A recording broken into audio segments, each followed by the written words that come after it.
Morning. खैर बच्चों, कक्षा 12 में बायोलॉजी में हमें एक नया लेसन जो आज प्रारंभ करने जा रहे हैं वो जैव प्रौद्योगिकी एवं उसके उपयोग इस नाम से है। और इस लेसन के जो है इम्पोर्टेंट पॉइंट्स वो यहाँ से हैं। आप अभी काफ़ी समय लगता है इनको बताने में, आप इनको वीडियो के माध्यम से अपनी नोटबुक में नोट कर लेना। आगे तक भी ये हैं, शायद यहाँ हैं। और ये सारे जितने भी इम्पोर्टेंट पॉइंट्स हैं सारे के सारे आप इनको जितने भी कर सकते हो अधिक से अधिक वीडियो के माध्यम से नोट कर लेने हैं। और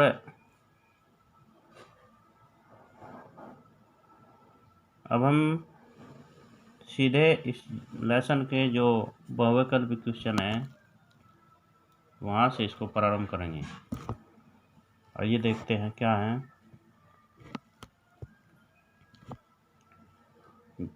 किस पदार्थ का संश्लेषण जीनी अभियांत्रिकी द्वारा औद्योगिक स्तर पर किया गया है? तो मानव वृद्धि हार्मोन ये भी है, इंसुलिन भी है, इंटरफेरोन भी है। तो ये सभी जो हैं इनका संश्लेषण जीनी अभियांत्रिकी के द्वारा औद्योगिक स्तर पर किया जाता है। पौधों में अपतरणनाशी प्रतिरोधक जीन होता है, जीएसटी जो है ये अपतरणनाशी प्रतिरोधक जीन होता है। सीधे अति लघु पर आ जाए और ज़्यादा नहीं समय लगाना है। इस लेसन में भी हमें जल्दी जल्दी आगे बढ़ते जाना है। जितना हमारा कोर्स हो जाए उतना बेटर है। क्लास स्कूल स्टार्ट होने वाले हैं आपके 19 तारीख से। फिर आगे का वर्क करेंगे। परजीवी जंतु से आप क्या समझते हैं, उदाहरण भी दीजिए। अथवा परजीवी जंतु क्या है, परजीवी जंतुओं के उत्पादन की एक मुख्य विधि का उल्लेख कीजिए। आए देखते हैं एक नंबर के अति लघु है क्वेश्चन। ये क्या है? ऐसे जंतु जिनके डीएनए में परिचालन विधि द्वारा एक अतिरिक्त जीन व्यवस्थित कर दिया जाता है, अतिरिक्त यानी फालतू जीन, तथा जो अपना लक्षण भी व्यक्त करता है और आगे आने वाली नस्लों में, आगे आने वाली पीढ़ी में अपना उस जो लक्षण भी है वो उसमें व्यक्त करता है। परजीवी जीन जंतु कहलाते हैं। इस प्रकार के जो जंतु हैं वो परजीवी कहलाते हैं। पारजीवी यानी उसमें एक्स्ट्रा जीन जो है बाहर से लिया गया जीन है। उदाहरणार्थ डोली नामक भेड़, जापान में निर्मित नोटो एवं कागा नामक गाय, मीरा नामक बकरी आदि। तो इन नस्लें तैयार की गई हैं इस प्रकार से एक्स्ट्रा जीन प्रतिस्थापित करने के बाद। परजीवी जंतुओं को रिकॉम्बिनेंट डीएनए तकनीक द्वारा विजातीय जीन को प्रवेश कराकर आनुवांशिक रूप से रूपांतरित किया जाता है। नेक्स्ट क्वेश्चन है, बायोपायरेसी किसे कहते हैं? मल्टीनेशनल कंपनियों व दूसरे संगठनों द्वारा किसी राष्ट्र या उससे संबंधित लोगों से बिना व्यवस्थित अनुमोदन व क्षतिपूर्त के जैव संसाधनों का उपयोग करना बायोपायरेसी कहलाता है। नेक्स्ट, एंजाइम चिकित्सा क्या है? यह जीन चिकित्सा से किस प्रकार भिन्न है? एंजाइम चिकित्सा, इसके अंतर्गत शरीर के अंदर कम मात्रा में उपस्थित या अनुपस्थित एंजाइम को प्रवेश कराया जाता है। यानी शरीर के जो अंदर है, मनुष्य का शरीर है, उसमें कम मात्रा में उपस्थित या अनुपस्थित एंजाइम को, मान लीजिए शरीर में किसी एंजाइम की कमी पड़ गई या कोई एंजाइम है ही नहीं। जैसे बहुत से ऐसे लोग होते हैं जिनके बाल सारे गंजे हो जाते हैं, तो उनको उस एंजाइम की कमी हो जाती है, तो उसको फिर वो इंजेक्शन दिया जाता है, तो फिर से उनके बाल आते हैं। तो ऐसे व्यक्ति जिनके शरीर में किसी एंजाइम की कमी है या वह एंजाइम है ही नहीं, तो उसको प्रवेश कराया जाता है। सामान्यतः एंजाइम को एक घोल के रूप में इंजेक्शन द्वारा शरीर के अंदर पहुंचाया जाता है।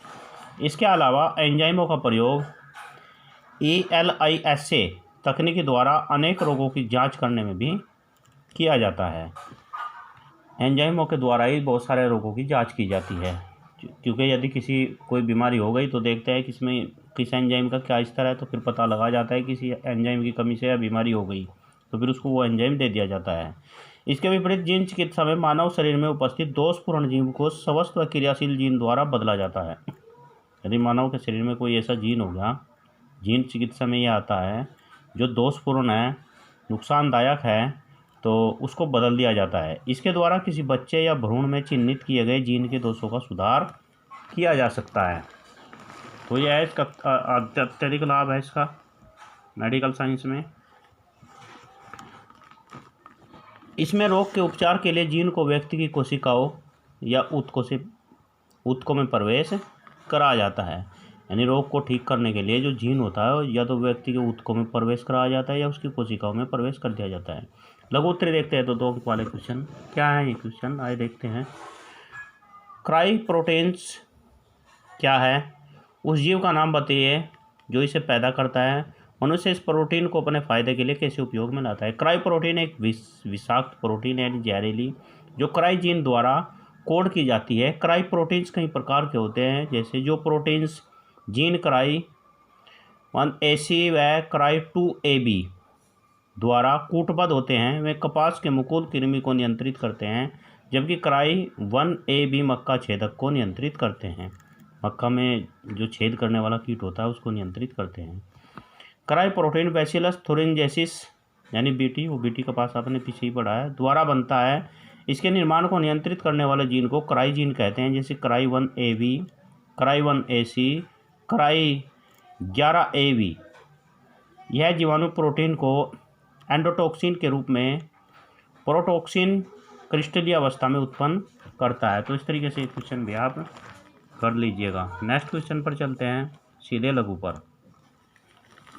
यह लघु क्वेश्चन हुआ है जो 3 अंक में आपकी परीक्षा में आया करते हैं। पुनर्योगज DNA तकनीकी की सहायता से इंसुलिन का उत्पादन हम कैसे कर सकते हैं? इंसुलिन हार्मोन होता है जो जिसकी कमी से मधुमेह हो जाता है, यानी शुगर हो जाता है। DNA पुनर्योगज तकनीक का मानव हित में उपयोग बताइए। मानव इंसुलिन पर टिप्पणी लिखिए। इंसुलिन किस रोग के उपचार में प्रयुक्त होता है? इसको तैयार करने की विधि का संक्षेप में उल्लेख की जाए। देखते हैं। इंसुलिन एक प्रोटीन है जिसके अमीनो अम्ल अनुक्रम के बारे में सर्वप्रथम फ्रेडरिक सेंगर ने 1954 में पता लगाया।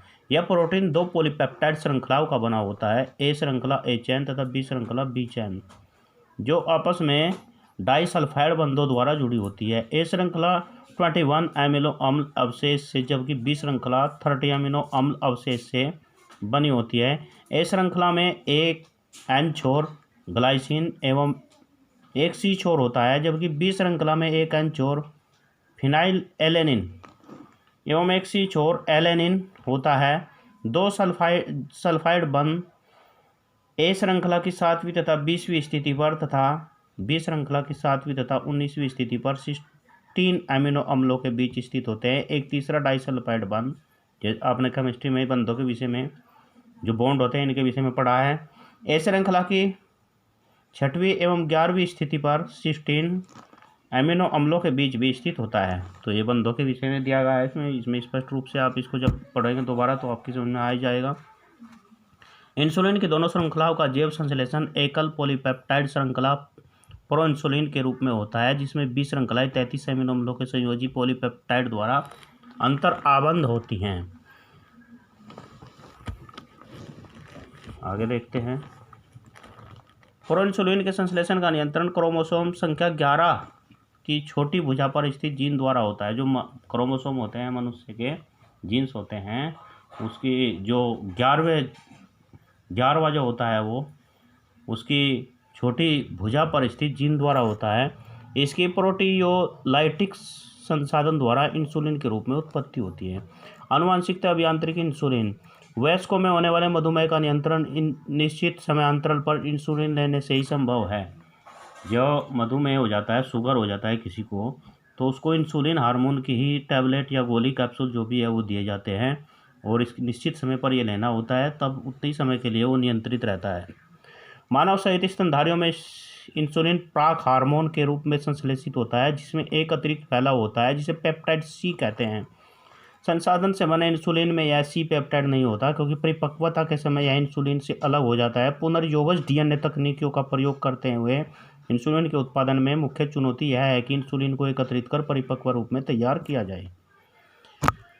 तो इस तरीके से आप ये क्वेश्चन कंप्लीट कर लेना। और यहाँ तक आपके जो लघु क्वेश्चन हैं वो बहुविकल्पिक, अति लघु, वो सब आपके क्वेश्चन इस लेसन के कंप्लीट हो जाएंगे। और उसके बाद 1 या 2 क्वेश्चन हम आगे इसका लेसन का और करेंगे और उसके बाद इस लेसन को एंड करते हुए आगे बढ़ेंगे। Thank you.